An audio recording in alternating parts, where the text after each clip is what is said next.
¿Ustedes sabían lo que está pasando en pleno centro de Nueva York? Parece una exageración, pero un plato chileno que durante décadas fue considerado comida sencilla, comida de invierno, comida para aprovechar lo que había en la despensa, se está convirtiendo en una verdadera obsesión entre críticos, cocineros y clientes extranjeros.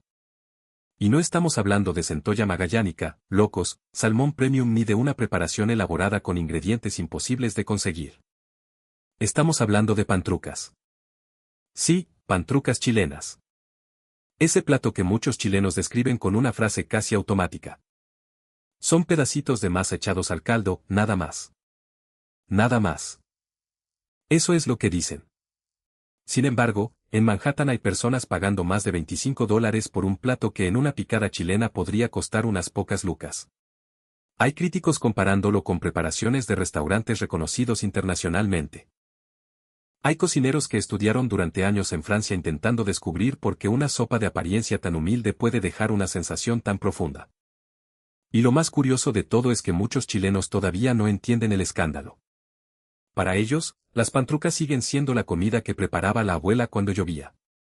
La sopa que aparecía cuando el presupuesto estaba apretado. El plato caliente que esperaba sobre la mesa después de volver mojado de colegio, de la universidad o del trabajo. Pero para miles de extranjeros que están descubriendo esta preparación por primera vez, las pantrucas representan algo mucho más grande. Representan una manera chilena de cocinar. Una manera chilena de cuidar. Una manera silenciosa de decirle a otra persona: siéntate. Come algo caliente. Aquí estás acompañado. Mi nombre es Claire Dubois. Soy francesa, estudié gastronomía en Lyon y durante varios años trabajé investigando cocinas tradicionales para una revista internacional. He probado menús de degustación que cuestan más que el sueldo mensual de muchas personas. He visto chefs utilizar pinzas especiales para acomodar una hoja diminuta en el centro de un plato.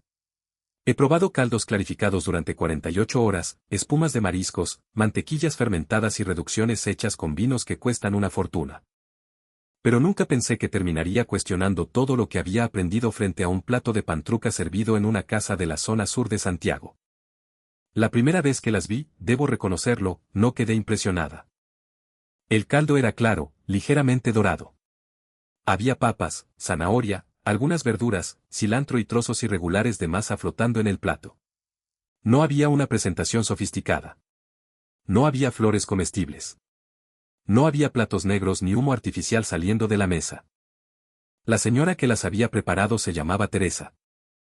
Vivía en una casa sencilla y tenía más de 70 años. Cuando le pregunté cuál era el secreto de la receta, se rió y me respondió: ¿secreto? Ninguno, mijita. Hay que hacer un buen caldito y no apurarse. Yo pensé que estaba evitando responderme. En Francia, cuando un cocinero dice que no existe ningún secreto, normalmente significa que no quiere contarlo. Significa que guarda una técnica especial, una proporción exacta o algún ingrediente que protege como si fuera un documento confidencial. Pero Teresa hablaba en serio. Para ella, las pantrucas no tenían ningún misterio. Eran comida de casa. Tomé la primera cucharada esperando encontrar un sabor básico. Pensé que sería una sopa agradable, pero nada más. Sin embargo, el caldo tenía varias capas. Primero aparecía el dulzor de la cebolla cocinada lentamente. Después se sentía la profundidad de la carne y las verduras. Luego llegaban el comino, el ajo, la pimienta y ese aroma del cilantro fresco que parecía levantarlo todo. Finalmente venía la masa. Suave, pero no deshecha. Irregular, pero delicada. Cada pedazo tenía un grosor diferente. Algunos absorbían más caldo. Otros conservaban una textura más firme. Esa irregularidad, que en una escuela gastronómica probablemente habría sido considerada un defecto, convertía cada cucharada en una experiencia distinta. Le pregunté a Teresa cuánto costaba preparar una olla completa. Ella hizo el cálculo mentalmente y me respondió con una naturalidad desconcertante. Depende de lo que uno tenga. Con unas verduras, harina, un poco de carne o unos huesitos, comen varios. Entonces entendí una primera diferencia. En buena parte de la alta cocina, el precio del plato se justifica con ingredientes caros, técnicas difíciles y horas de trabajo visibles. En las pantrucas, en cambio, el valor no estaba en demostrar riqueza. Estaba en conseguir profundidad con elementos cotidianos. Y eso, aunque algunos no quieran admitirlo, requiere una inteligencia culinaria enorme. Muchos chilenos crecieron pensando que las pantrucas eran un plato demasiado simple como para presumirlo frente a los extranjeros. Cuando se habla de gastronomía chilena, suelen mencionarse primero las empanadas, el pastel de choclo, la cazuela, el curanto, el caldillo de congrio o los mariscos. Las pantrucas casi siempre quedan en segundo plano. Son como ese familiar tranquilo que nunca busca llamar la atención, pero que aparece cuando todo se complica y termina sosteniendo a toda la familia. No son ostentosas. No prometen lujo. No intentan parecer modernas. Simplemente cumplen. Alimentan, calientan y reúnen. Y precisamente por eso están provocando tanta curiosidad fuera de Chile. En Nueva York, una cocinera chilena llamada Valentina Rojas incluyó pantrucas en el menú de un pequeño restaurante latinoamericano. Al principio, sus socios dudaron. Le dijeron que los clientes estadounidenses no entenderían el plato. Que la palabra era difícil de pronunciar. Que la sopa no tenía suficiente impacto visual para las redes sociales. Que sería mejor vender ceviche, salmón, carne a la parrilla o empanadas. Valentina insistió. No quiso traducir el nombre como sopa de masa, ni como dumpling soup. En el menú escribió simplemente pantrucas chilenas. Debajo agregó una descripción breve, caldo casero, verduras, masa hecha a mano y cilantro. Durante los primeros días, casi nadie las pidió. Algunas personas preguntaban qué eran. Otras miraban la fotografía y elegían algo que les resultara más conocido. Pero un crítico gastronómico estadounidense entró al restaurante durante una tarde lluviosa y decidió probarlas. Según contó después, esperaba una sopa campesina sencilla. Sin embargo, terminó describiéndola como un plato capaz de condensar la memoria de una casa entera dentro de un caldo. Esa frase comenzó a circular. Luego apareció un vídeo. Después llegaron otros críticos, cocineros y creadores de contenido. En menos de unas semanas, el restaurante empezó a recibir clientes que preguntaban directamente por las pantrucas. Lo sorprendente no fue solamente que les gustaran. Lo sorprendente fue la reacción emocional. Un hombre de origen irlandés dijo que el plato le recordaba la sopa que preparaba su madre, aunque los sabores fueran completamente distintos. Una mujer coreana aseguró que le producía la misma tranquilidad que ciertos caldos de su infancia. Un chef italiano comentó que la masa le hacía pensar en una pasta rústica, pero que la combinación con el caldo chileno tenía una personalidad propia. Todos encontraban algo familiar. Y al mismo tiempo, todos reconocían que era profundamente chileno. Aquí aparece una pregunta incómoda. ¿Por qué los extranjeros están descubriendo el valor de un plato que muchos chilenos todavía consideran demasiado humilde? ¿Por qué tiene que aparecer un crítico de Nueva York para decir que las pantrucas son extraordinarias? ¿Por qué tantas veces un país necesita que alguien de afuera valore lo suyo antes de comenzar a mirarlo con orgullo? No es un fenómeno exclusivo de Chile, por supuesto. Ocurre en muchas partes del mundo. Las personas se acostumbran tanto a lo que tienen cerca que dejan de observarlo. Un sabor repetido durante toda la infancia se vuelve invisible. Una receta transmitida entre generaciones parece corriente porque siempre estuvo allí. Pero que algo sea cotidiano no significa que sea simple. Y que un plato sea económico no significa que carezca de complejidad. Para entender por qué las pantrucas impresionan tanto, primero hay que mirar lo que sucede en otras cocinas. Tomemos el consomé francés. En Francia, el consomé es casi una demostración de disciplina. Se prepara un fondo con carnes, huesos y verduras. Se cocina durante horas. Después se clarifica utilizando una mezcla especial que atrapa las impurezas y deja el líquido completamente transparente. El resultado puede ser elegante, limpio y profundo.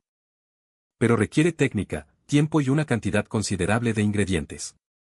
Cuando estudiaba gastronomía, algunos profesores hablaban del consomé como si fuera una prueba definitiva. Un caldo turbio podía convertirse en motivo de vergüenza. Todo debía ser exacto. La temperatura, el movimiento del líquido, la proporción de proteínas y el tiempo de cocción. Ahora pensemos en el ramen japonés. Existen cocineros que hierven huesos durante todo un día. Otros preparan por separado el caldo, el concentrado de sabor, el aceite aromático y los acompañamientos. Una sola porción puede incluir más de 20 componentes elaborados mediante procesos distintos. El ramen es extraordinario. Nadie puede negar el conocimiento que existe detrás de un buen plato. La sopa vietnamita también tiene su propio universo. Los huesos se cocinan lentamente. Las especias se tuestan. El anís estrellado, la canela, el clavo de olor, el jengibre y otras hierbas forman capas aromáticas complejas. Cada una de estas cocinas tiene una grandeza indiscutible. Sin embargo, muchas comparten una lógica semejante: agregar elementos, construir capas, concentrar, intensificar y perfeccionar. Las pantrucas chilenas siguen otro camino. No necesitan 20 ingredientes principales. No buscan convertir la cocina en un laboratorio. Su objetivo no es que cada componente grite por separado. La gracia está en que todo se apoye. La cebolla entrega dulzor. El ajo da profundidad. La zanahoria equilibra. La papa aporta cuerpo. La carne, el pollo o los huesos construyen el fondo. El comino aparece sin dominar. El orégano deja un aroma discreto. El cilantro entra al final y despierta el plato. Y la masa absorbe el trabajo de todos. Parece una preparación básica, pero es muy fácil hacerla mal. Si la cebolla se cocina poco, el caldo queda agresivo. Si se agrega demasiada harina, la sopa se vuelve pesada. Si la masa se estira demasiado gruesa, queda cruda en el centro. Si se corta demasiado fina, desaparece en el caldo. Si se revuelve con violencia, las pantrucas se rompen. Si se abusa del comino, todo sabe únicamente a comino. Si se agrega el cilantro demasiado temprano, pierde su frescura. La verdadera receta no consiste solamente en conocer los ingredientes. Consiste en saber cuándo detenerse. Y esa capacidad de detenerse es algo que la cocina moderna muchas veces ha olvidado. Hoy existe una obsesión por añadir más salsas, más texturas, más colores, más técnicas, más decoración, más precio, más espectáculo. Las pantrucas hacen lo contrario. Te obligan a aceptar que un plato puede ser profundo sin parecer complicado. Un cocinero español que las probó en Valparaíso dijo algo que me quedó grabado. Lo más difícil no es preparar una comida con muchos ingredientes. Lo más difícil es preparar algo con pocos ingredientes y no tener dónde esconderse. Tenía razón. En una preparación excesivamente elaborada, un sabor puede ocultar a otro. Una salsa potente puede disfrazar una cocción deficiente. Una presentación impresionante puede distraer de una receta mediocre. En las pantrucas no hay escondite. Si el caldo está malo, se nota. Si la masa está mal hecha, se nota. Si las verduras están pasadas, se nota. Si no hubo paciencia, también se nota. Por eso las abuelas chilenas que preparan este plato desde hace décadas tienen una precisión que no aparece escrita en ningún manual. No pesan la harina con una balanza digital. No miden el agua con instrumentos de laboratorio. Miran la masa. La tocan. La doblan. Saben si necesita más humedad por la manera en que responde entre los dedos. Saben cuando el caldo está listo por el olor que sale de la olla. Saben cuándo agregar las pantrucas por el sonido de la cocción. Ese conocimiento no se aprendió en una universidad.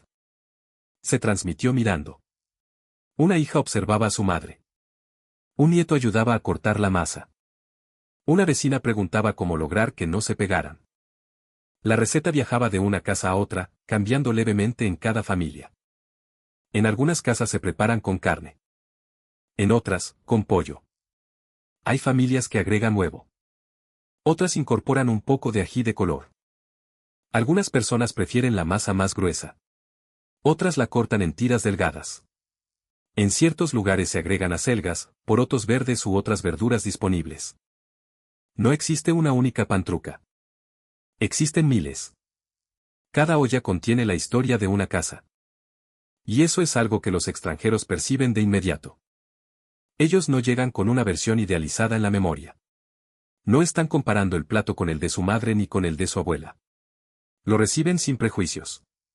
Observan su sabor, su textura y su capacidad de reconfortar.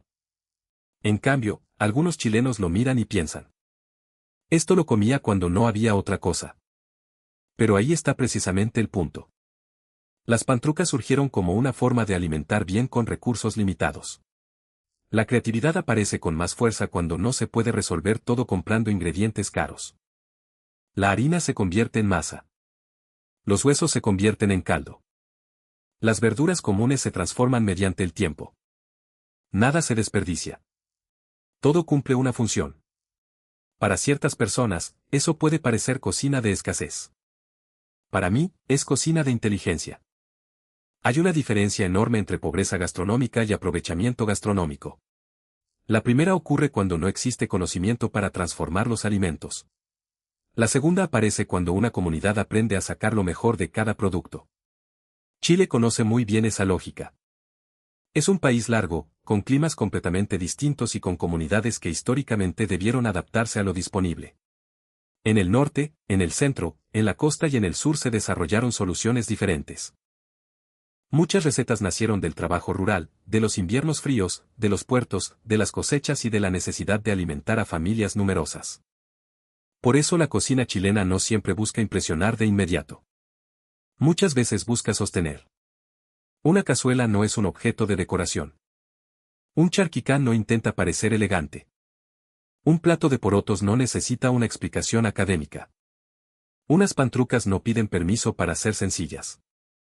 Son comidas diseñadas para que una persona se levante de la mesa sintiéndose mejor que cuando llegó.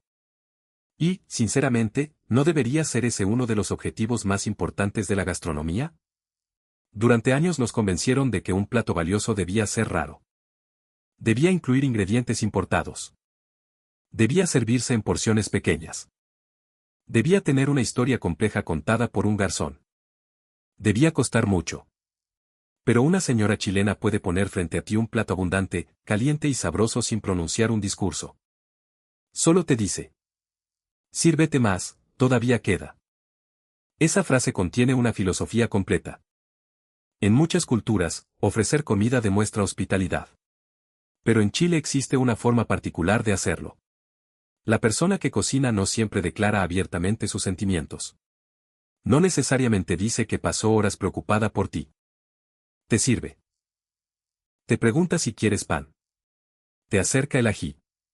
Te vuelve a llenar el plato antes de que alcances a negarte. Ese cuidado es práctico, no teatral. Y las pantrucas representan perfectamente esa manera de querer. Una investigadora estadounidense que visitó varias familias chilenas quedó sorprendida por algo aparentemente insignificante. Cada vez que una persona entraba a una casa durante una tarde fría, alguien preguntaba casi de inmediato: ¿tomaste once? ¿Quieres algo caliente? La pregunta no era una formalidad. Era una evaluación. ¿Tienes hambre? ¿Estás cansado? ¿Necesitas sentarte? ¿Te pasó algo? En ocasiones, la comida responde preguntas que nadie se atreve a formular directamente.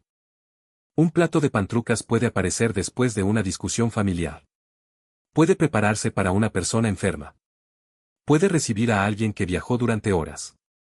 Puede reunir a hermanos que llevaban meses sin verse. La sopa llega a la mesa y, por un momento, todos dejan de hablar. Se escucha la cuchara. El vapor empaña los lentes. Alguien pide más cilantro. Otro comenta que la masa quedó igual a la que hacía la abuela. Y sin darse cuenta, la familia vuelve a estar junta. Los críticos extranjeros pueden analizar el umami, la textura y el equilibrio aromático. Pueden estudiar la interacción entre las proteínas del caldo y los compuestos naturales de las verduras. Pueden hablar del desarrollo de sabor mediante la cocción lenta. Todo eso es válido. Pero nunca será suficiente para explicar el plato completo. Porque las pantrucas tienen un ingrediente que no se compra: la memoria. Cuando una persona chilena prueba pantrucas después de muchos años viviendo en el extranjero, no saborea solamente harina, caldo y verduras. Saborea una cocina conocida. Una mesa antigua. Una ventana empañada por la lluvia. Una radio encendida. El sonido de alguien cortando la masa con un cuchillo. La voz de una madre diciendo que la comida ya está lista. Ese ingrediente no aparece en los recetarios. Y no puede ser reemplazado por ninguna técnica moderna. Un restaurante puede copiar la receta. Puede importar productos chilenos. Puede contratar a un chef talentoso. Puede medir cada cantidad con precisión. Pero si quiere comprender realmente las pantrucas, debe entender que no fueron creadas para demostrar superioridad. Fueron creadas para compartir. Ahí se produce el choque con cierta alta cocina internacional. En muchos restaurantes prestigiosos, el chef aparece como autor absoluto. El plato es presentado como una obra personal. El cliente debe observarlo, interpretarlo y admirarlo. En la cocina doméstica chilena, la persona que prepara pantrucas suele desaparecer detrás de la olla. No busca aplausos. No firma el plato. No entrega una explicación. A veces ni siquiera se sienta inmediatamente, porque sigue buscando cucharas, sirviendo agua o revisando que todos tengan suficiente. El protagonismo no lo tiene quien cocina. Lo tiene quien será alimentado. Por eso, cuando le pregunté a Teresa cuál era el secreto de sus pantrucas, su respuesta no fue una técnica. Me dijo: hay que mirar para quien está cocinando uno. Le pregunté qué significaba. No es lo mismo cocinar para alguien que viene con hambre que para alguien que está enfermo. No es lo mismo para un niño que para un viejo. A veces el caldo tiene que ir más liviano. A veces necesita más sustancia. Uno tiene que fijarse. Esa respuesta habría dejado en silencio a muchos profesores de gastronomía. Nos enseñaron a pensar en recetas estandarizadas. 100 gramos de esto. 200 mililitros de aquello. 12 minutos de cocción. Teresa pensaba primero en la persona. Después ajustaba la receta. Esa es una forma de cocinar que no se puede automatizar fácilmente. Requiere atención. Requiere experiencia. Requiere empatía. Y requiere tiempo. El tiempo es otra de las claves. No necesariamente porque las pantrucas deban cocinarse durante un día completo. De hecho, pueden prepararse de manera relativamente rápida. Pero el sabor depende de respetar cada etapa. La cebolla necesita cocinarse hasta perder su agresividad. El ajo debe entregar su aroma sin quemarse. El caldo debe hervir lo suficiente para integrar los sabores. La masa necesita reposar unos minutos. Las pantrucas deben caer una a una para no convertirse en una masa compacta. Finalmente, todo necesita asentarse. La cocina industrial intenta eliminar esas pausas. Busca acelerar. Congelar. Concentrar. Recalentar. Estandarizar. Eso permite alimentar a muchas personas, pero también puede borrar la relación entre el cocinero y el plato. En una olla doméstica, cada pausa tiene intención. Mientras la masa reposa, alguien ordena la mesa. Mientras el caldo hierve, se conversa. Mientras se cortan las pantrucas, un niño puede ayudar. El tiempo de preparación también es tiempo familiar. Quizás por eso el plato logra transmitir calma. No solo contiene alimentos cocidos. Contiene una secuencia completa de acciones humanas. En un programa gastronómico británico, 3 cocineros probaron versiones distintas de pantrucas. Uno había trabajado en restaurantes franceses. Otra se especializaba en cocina asiática. El tercero investigaba recetas campesinas europeas. Los 3 esperaban encontrar una sopa pesada. Sin embargo, coincidieron en que una buena versión podía ser sorprendentemente equilibrada. La masa aportaba saciedad, pero el caldo mantenía frescura. Las verduras daban dulzor sin necesidad de azúcar. Las hierbas levantaban el conjunto. Uno de ellos dijo que el plato parecía sencillo únicamente hasta que intentabas reproducirlo. Preparó una primera versión siguiendo una receta escrita y quedó insatisfecho. La masa estaba demasiado uniforme. El caldo era correcto, pero carecía de profundidad. Todo estaba técnicamente ordenado y, aún así, no emocionaba. Después viajó a Chile y cocinó con una familia de Chillán. Allí descubrió que la dueña de casa tostaba ligeramente parte de la harina antes de preparar la masa. Otra persona machacaba el ajo con sal. El caldo utilizaba huesos que habían quedado de otra preparación. Las verduras se cortaban sin buscar una forma perfecta. Nada parecía revolucionario. Pero la suma de pequeños gestos cambiaba completamente el resultado. El cocinero británico reconoció algo difícil. Yo traté de perfeccionar el plato y, al hacerlo, le quité su personalidad. Esa frase resume un problema frecuente. Desde afuera, muchas personas creen que mejorar una receta tradicional significa volverla más cara, más precisa o más elegante. Entonces reemplazan la papa común por una variedad exclusiva. Cambian el cilantro por microbrotes. Cortan la masa con moldes idénticos. Sirven el caldo en una tetera. Agregan aceite de trufa. De repente, las pantrucas dejan de ser pantrucas. Se convierten en una interpretación que puede ser interesante, pero que ya no cumple la misma función. La irregularidad no era un defecto. La abundancia no era falta de refinamiento. El plato hondo no era una decisión estética anticuada. Todo tenía una razón. Las pantrucas deben poder comerse con tranquilidad. El caldo debe mantenerse caliente. La porción debe alimentar. La masa debe sentirse hecha a mano. Cuando se eliminan esos elementos para conseguir una fotografía perfecta, se pierde parte del sentido. Esto no significa que las recetas tradicionales no puedan evolucionar. La cocina siempre cambia. Cada familia adapta. Cada generación incorpora nuevas herramientas. El problema aparece cuando se confunde evolución con vergüenza. Cuando un cocinero siente que debe esconder el origen humilde del plato para presentarlo internacionalmente, está aceptando que la sencillez es inferior. Y no lo es. Un plato puede nacer de la necesidad y convertirse en patrimonio emocional. Puede ser económico y contener siglos de experiencia. Puede verse sencillo y exigir sensibilidad. En Chile, la gastronomía ha vivido durante años bajo la sombra de otras cocinas latinoamericanas que lograron promocionarse con enorme fuerza. Perú construyó una marca gastronómica internacional. México consiguió que sus preparaciones fueran reconocidas en casi todo el planeta. Argentina posicionó su carne y su cultura del asado. Chile, en cambio, muchas veces habló de su cocina con timidez. Como si tuviera que pedir disculpas. Como si las recetas caseras no fueran suficientemente sofisticadas. Como si la identidad culinaria nacional estuviera limitada a empanadas y vino. Pero cuando los extranjeros prueban platos como las pantrucas, el charquicán, la cazuela, los porotos granados o una buena marraqueta recién hecha, suelen hacerse la misma pregunta. ¿Por qué nadie nos habló de esto antes? La respuesta es incómoda. Quizás porque los propios chilenos no siempre lo cuentan. Existe una costumbre de minimizar lo propio. No es para tanto. Es una comida cualquiera. Es lo que había nomás. Mi abuela lo hacía mejor. Esas frases pueden parecer humildes, pero también esconden una pérdida de confianza cultural.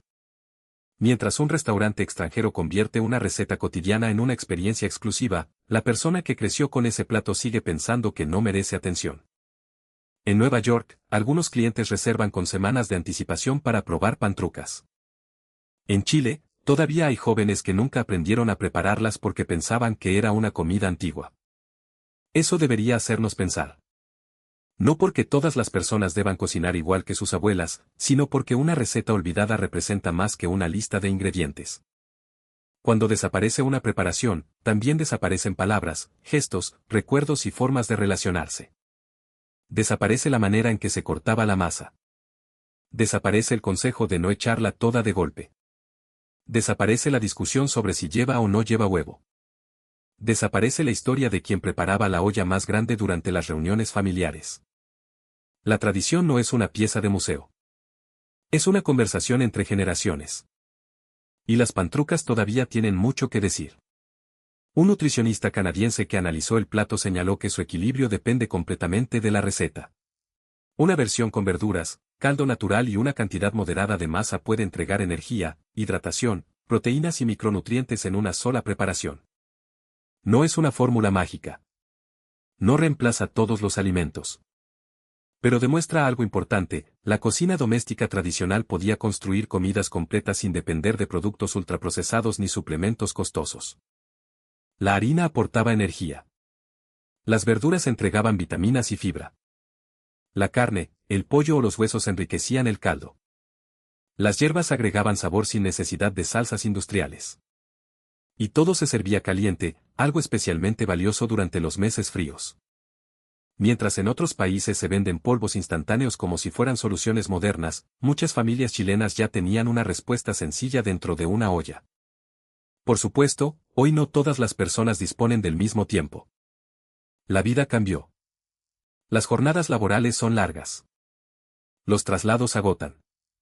Las familias tienen otras estructuras. No se trata de idealizar el pasado ni de afirmar que antes todo era mejor. Pero sí vale la pena preguntarse qué se perdió cuando cocinar comenzó a verse únicamente como una obligación. Preparar pantrucas puede parecer una tarea pequeña. Sin embargo, cortar la masa con otra persona, esperar el caldo y sentarse juntos puede crear un espacio que actualmente escasea. Un espacio sin pantallas. Sin apuro. Sin notificaciones. Sin necesidad de producir contenido. Solamente una mesa y una olla. Tal vez por eso los extranjeros reaccionan con tanta fuerza. Llegan buscando sabores exóticos y encuentran algo inesperado, tranquilidad. En un mundo lleno de estímulos, un plato que no intenta impresionar termina impresionando. En una época obsesionada con la imagen, una comida de apariencia humilde logra ser recordada. En una industria que vende exclusividad, una receta diseñada para alcanzar a todos parece revolucionaria. La historia más comentada ocurrió en Londres. Una cafetería ubicada en un barrio de oficinas estaba a punto de cerrar. Durante años había vendido desayunos ingleses, sándwiches y sopas industriales. Los clientes habían disminuido y el dueño buscaba alguna idea para sobrevivir. Una de las cocineras era chilena. Se llamaba Marcela y había llegado al Reino Unido más de una década antes. Un día preparó pantrucas para el personal porque hacía frío y no quería botar unas verduras que quedaban en la cocina. El dueño probó el plato. Le pareció extraño. La masa no se parecía a la pasta italiana ni a los dumplings asiáticos que conocía. Sin embargo, pidió una segunda porción. A la semana siguiente, Marcela propuso incluirlo como especial de invierno. El dueño aceptó, pero con dudas. Pensó que venderían 4 o 5 platos. El primer día se agotaron. El segundo, varios clientes regresaron. Después una oficina cercana comenzó a encargar porciones para sus trabajadores. Personas acostumbradas a almorzar sándwiches fríos hacían fila por una sopa chilena que no podían pronunciar correctamente. Decían pantrucas, pantrucas o simplemente la sopa chilena. A nadie le importaba. Lo que buscaban era la sensación. Una clienta comentó que después de comerla podía volver al trabajo sin sentirse pesada. Un hombre dijo que era la primera comida en meses que le recordaba algo hecho en casa. Otra persona empezó a llevar a su madre cada viernes. En pocas semanas, la cafetería que estaba a punto de cerrar recuperó clientela. La ironía era evidente. Un plato nacido para aprovechar ingredientes y alimentar familias terminó salvando un negocio en una de las ciudades más caras del mundo. No fue una campaña millonaria. No hubo un chef famoso. No hubo una estrategia de lujo. Hubo una mujer chilena preparando la comida que conocía. Cuando la historia apareció en medios locales, varios periodistas intentaron convertirla en una receta de moda. Le preguntaron a Marcela cuál era su toque secreto. Ella respondió: ninguno. Solo cocino como cocinaba mi mamá. Ahí está otra vez. La aparente ausencia de secreto. Pero cuando alguien dice que cocina como su madre, está hablando de décadas de conocimiento acumulado. Está hablando de haber observado cientos de veces el mismo gesto. Está hablando de corregir sin medir. De recordar olores. De reconocer texturas. De saber cuando algo está listo sin mirar el reloj. Eso no es falta de técnica. Es una técnica tan integrada que ya no necesita ser nombrada. Por eso creo que las pantrucas están provocando algo más grande que una moda gastronómica. Están obligando a mirar nuevamente la cocina chilena. No desde la caricatura. No desde el turismo rápido. No desde la idea de que solamente valen los productos caros del mar o las preparaciones exportables. La están mirando desde la casa. Desde la olla. Desde la harina sobre la mesa. Desde las manos que cortan una masa imperfecta. Y lo que encuentran es una cultura que aprendió a producir abundancia emocional con elementos simples. Eso puede incomodar a una industria construida alrededor del lujo. Porque demuestra que el precio y el valor no son lo mismo. Un menú puede costar cientos de dólares y desaparecer de la memoria al día siguiente. Un plato de pantrucas puede costar unas pocas lucas y acompañar a una persona durante toda su vida. ¿Cuál de los dos vale más? Depende de lo que busquemos. Si buscamos espectáculo, probablemente gane el restaurante exclusivo. Si buscamos técnica visible, también. Pero si buscamos pertenencia, consuelo y continuidad, la respuesta cambia. Las pantrucas no intentan competir con un menú de degustación. Ni siquiera pertenecen al mismo universo. Un menú de degustación dice: mira lo que el chef puede hacer. Un plato de pantrucas dice: come, para que estés bien. Ambas frases tienen valor. Pero solamente una pone a la persona antes que al autor. Cuando terminé mi primera porción en la casa de Teresa, ella me preguntó si quería más. Le dije que sí. Después acepté una tercera cucharada grande, aunque ya estaba satisfecha. No quería seguir comiendo por hambre. Quería entender por qué el plato me producía una sensación tan familiar en un país tan lejano al mío. Teresa se sentó finalmente a la mesa y comenzó a contarme que había aprendido la receta mirando a su madre. Durante los inviernos, preparaban una olla grande porque llegaban familiares sin avisar. Siempre debía alcanzar para uno más. Esa frase también se me quedó grabada. Siempre tiene que alcanzar para uno más. En la alta cocina, las porciones se calculan con exactitud. Cada plato tiene un destinatario. Cada gramo está controlado. En la cocina familiar, una olla también considera al inesperado. Al vecino. Al hijo que llegó tarde. A la amiga que acompañó a alguien. A la persona que no avisó. Las pantrucas no solo alimentan a quienes están sentados. Están preparadas para recibir a quien todavía no ha llegado. ¿Se dan cuenta de la diferencia? No es únicamente una receta. Es una forma de imaginar la comunidad. Por eso me parece injusto llamar a este plato comida pobre, con tono despectivo. Pobre sería una comida incapaz de crear vínculos. Pobre sería un plato vacío de memoria. Pobre sería una cocina que necesita gastar una fortuna para demostrar algo. Las pantrucas pueden ser económicas, pero culturalmente son ricas. Tienen historia. Tienen conocimiento. Tienen adaptación. Tienen afecto. Tienen una identidad que sobrevive incluso cuando cruza océanos. Actualmente, algunos restaurantes internacionales están intentando convertirlas en el próximo plato chileno de moda. Es probable que aparezcan versiones con hongos exclusivos, carnes ahumadas, mariscos o masas de colores. Algunas serán excelentes. Otras probablemente serán absurdas. Eso ocurre con toda comida que se vuelve popular. Pero antes de que el mundo las transforme, Chile debería reconocerlas. No para encerrarlas. No para prohibir cambios. Sino para recordar de dónde vienen. Vienen de casas donde nada podía desperdiciarse. Vienen de mujeres y hombres que cocinaban sin cámaras. Vienen de inviernos largos. Vienen de presupuestos ajustados. Vienen de familias numerosas. Vienen de manos que no buscaban reconocimiento. La verdadera grandeza del plato está ahí. No en el precio que alcanza en Manhattan. No en la reseña de un crítico. No en la fotografía de una revista. Está en su capacidad de seguir diciendo lo mismo después de generaciones. Aquí hay comida para ti. Quizás esa sea la razón por la que tantos extranjeros quedan en silencio frente al primer plato. Esperaban descubrir una receta. Y terminan descubriendo una manera de vivir. Una manera donde la sofisticación no siempre se muestra. Donde el cuidado no necesita discursos. Donde la generosidad se mide por la profundidad de una olla. Donde un trozo irregular de masa puede contener más historia que una preparación perfectamente diseñada. Así que la próxima vez que alguien diga que las pantrucas son solamente harina echada al caldo, deténganse un segundo. Miren el plato. Piensen en la cebolla cocinada lentamente. En las verduras cortadas. En la masa amasada y estirada. En la persona que estuvo de pie frente a la olla. En quién aprendió la receta. En quién la transmitirá. Piensen en todas las veces que ese plato apareció cuando alguien tenía frío, hambre, pena o cansancio.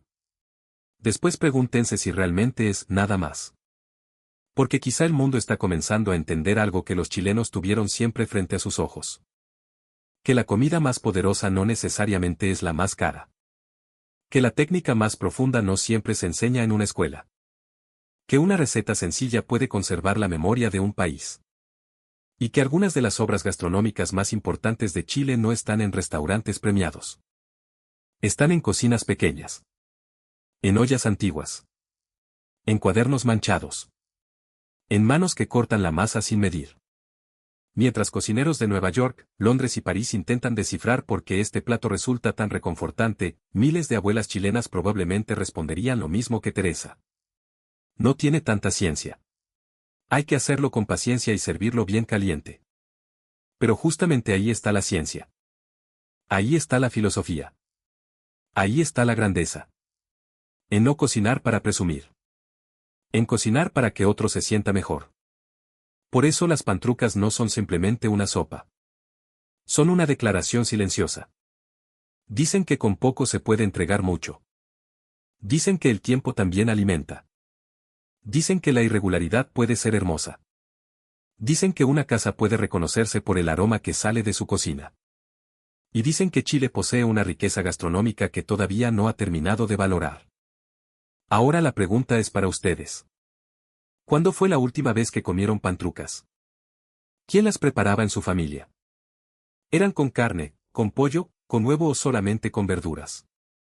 ¿La masa era gruesa o delgada? ¿Llevaban bastante cilantro o apenas un poco? Porque cada respuesta es una versión distinta de Chile. Cada receta es un fragmento de memoria.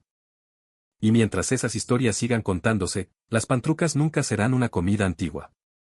Serán una comida viva. Una comida capaz de cruzar fronteras, sorprender a críticos extranjeros y hacer que una persona, incluso a miles de kilómetros de su hogar, sienta durante algunos minutos que alguien la estaba esperando con una olla caliente sobre la mesa.